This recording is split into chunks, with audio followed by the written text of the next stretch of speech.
Sir మీరు మా climate change ప్రొటెస్ట్లో join అవుదాం అనుకుంటున్నారా? లేదు, నేను కొంచెం బిజీ. సార్ ఇది మన ప్లానెట్ ఎర్త్ కోసమే.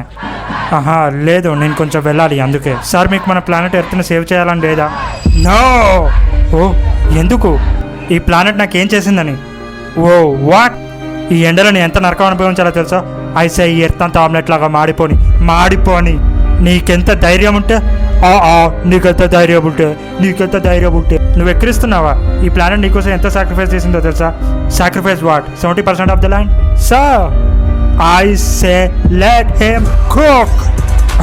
ఎలాన్ మస్క్ ఆల్రెడీ మార్స్ కోసం ప్రయత్నిస్తున్నాడుగా, మనకి ఎర్త్ ఎందుకు? సార్ అట్లీస్ట్ యానిమల్ కోసమైనా ఆలోచించు. అవి ప్రోటీన్ కోసం తప్ప నా దృష్టిలో దేనికి పనికిరావు. సార్ సముద్రంలో ఐస్ అంతా కరిగిపోతుంది తెలుసా? టైటానిక్ మునిగిపోకుండా ఉండేది కదా ఐసే లేకపోయి ఉంటే. బై ద వే అది నా ఫేవరెట్ మూవీ.